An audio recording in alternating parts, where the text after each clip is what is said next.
मंडळी, पिठामध्ये दूध ओतून तर बघा, हॉटेलमध्ये मिळते अशी चमचमीत रेसिपी तयार करणार आहोत। व्हिडिओ स्किप न करता त्यामुळे शेवटपर्यंत पाहत राहा। 2 वाटी गव्हाचे पीठ घ्यायचे। गव्हाचे पीठ घेतल्यानंतर यामध्ये 2 चमचे बारीक रवा घालून घ्यायचा आहे। चवीनुसार मीठ घालून घ्यायचं। मीठ घातल्यानंतर यामध्ये 1 चमचा साखर घालून घ्यायची आहे। 2 चमचे या ठिकाणी तेल घालून घ्यायचे आहे। तेल हे मी थंडच घातलेलं आहे। आता यामध्ये ना पाव वाटी दूध घालून घ्यायचं आहे। दूध घातल्यानंतर हे सर्व पिठामध्ये आपण मिक्स करून घेणार आहोत। मिक्स करून घेतल्यानंतर पीठ आपल्याला थोडंसं कोरडं वाटतं, त्यावेळी आपल्याला यामध्ये गरजेनुसार पाणी घालून याचा कणकेचा गोळा मळून घ्यायचा आहे। ज्या पद्धतीने चपातीला आपण कणकेचा गोळा मळतो त्या पद्धतीने या ठिकाणी कणिक मळून घ्यायची आहे। कणिक बघा या ठिकाणी मळून झालेली आहे। अशा पद्धतीने कणिक आपल्याला मळून घ्यायची आहे। आता ही कणिक आपण अर्ध्या तासासाठी भिजत ठेवणार आहोत। आता भाजीची तयारी करून घेऊया। भाजी तयार करण्यासाठी या ठिकाणी ना अर्धी वाटी ओलं खोबरं घेतलेलं आहे, तसेच 7 ते 8 लसणाच्या पाकळ्या, अर्धा इंच अद्रक।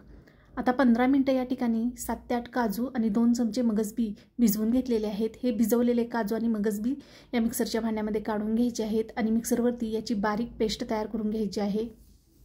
भाजी तयार करण्यासाठी 2 मोठे बटाटे बारीक कट केलेले आहेत। 1 वाटी फ्लावर या ठिकाणी कट केलेले घेतलेला आहे। पाव वाटी या ठिकाणी किसलेला बीट घेतलेला आहे। कढीपत्त्याची पाने, 2 मोठे कांदे या ठिकाणी बारीक कट केलेले आहेत। थोडीशी कोथिंबीर घेतलेली आहे, तसेच 1 टमाटर या ठिकाणी बारीक कट केलेला घेतलेला आहे। आता आपण फोडणी देऊन घेऊया। फोडणीसाठी कुकरमध्ये 1 चमचा तेल घालायचं आहे। तेल चांगले गरम झाले की यामध्ये 1 चमचा मोहरी, 1 चमचा जिरे घालून घ्यायचे। आता यामध्ये बारीक कट केलेला कांदा घालायचा आणि सोनेरी कलरवरती परतून घ्यायचा। आता कांदा परतल्यानंतर ना यामध्ये आपण जे वाटण तयार करून घेतलेले आहे ते घालायचे आणि तेल सुटेपर्यंत चांगले परतून घ्यायचे। यामध्ये 1 चमचा कांदा लसणाची चटणी आणि 1 चमचा लाल तिखट घालून घ्यायचे आहे आणि 1 चमचा या ठिकाणी किचन किंग मसाला घातलेला आहे।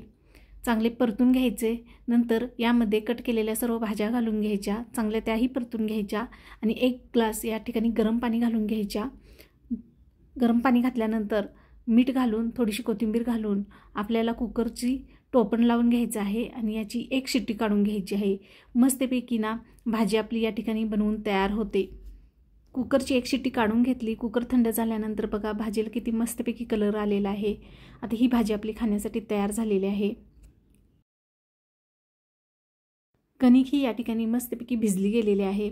आता ही कणिक आपण मर्दून घेणार आहोत। मर्दून घेतल्यानंतर याचे छोटे छोटे गोळे तयार करून घेणार आहोत। ज्या पद्धतीने पुरी लाटतो त्या पद्धतीने या ठिकाणी गोळे तयार करून घ्यायचे आहेत। हे गोळे पिठामध्ये बुडवायचे आणि याची पुरी लाटून घ्यायची आहे। अगदी पातळ पुरी या ठिकाणी लाटायची नाही आहे। पुरी पिठामध्ये लाटल्यानंतर आपल्याला ना त्याच्यावरचे पीठ झाडून घ्यायचे आहे। नंतर गरम तेलामध्ये ही पुरी आपल्याला तळून घ्यायची आहे।